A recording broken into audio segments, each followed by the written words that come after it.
పీకేఎల్లో ఒక సీజన్ మొత్తంలో 80 కంటే ఎక్కువ ట్యాకిల్ పాయింట్స్ తేవడం అంటేనే కష్టం. కానీ వీళ్ళు 80+ పాయింట్స్ సాధించి రికార్డు సృష్టించారు. ఈ వీడియోలో టాప్ 5 డిఫెండర్స్ని చూద్దాం. టాప్ 5లో ఫజల్ అట్రాచెలి సీజన్ 7లో 24 మ్యాచెస్లో 82 ట్యాకిల్ పాయింట్స్ చేసి అన్స్టాపబుల్ పర్ఫార్మెన్స్ ఇచ్చాడు. టాప్ 4లో అంకుష్ సీజన్ 8లో 24 మ్యాచెస్లో 89 ట్యాకిల్ పాయింట్స్ చేసి తన సత్తా ఏంటో చూపించాడు.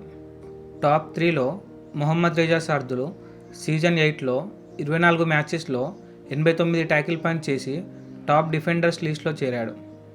టాప్ 2లో మరొకసారి మొహమ్మద్ రేజా సర్దులు సీజన్ 10లో 24 మ్యాచెస్లో 99 ట్యాకిల్ పాయింట్స్ చేసి ఆల్మోస్ట్ ట్రిపుల్ డిజిట్ మార్క్కి చేరాడు. ఇక ఫైనల్లీ టాప్ 1లో నితేష్ కుమార్ సీజన్ 6లో 25 మ్యాచెస్లో 100 ట్యాకిల్ పాయింట్స్తో పీకేఎల్ హిస్టరీలో వన్ ఆఫ్ ది బెస్ట్ డిఫెండర్గా నిలిచాడు. ఈ లిస్ట్లో మీ ఫేవరెట్ డిఫెండర్ ఎవరో కామెంట్ చేయండి. ఇలాంటి మరిన్ని అప్డేట్స్ కోసం ఆటాభిమానిని సబ్స్క్రైబ్ చేయండి.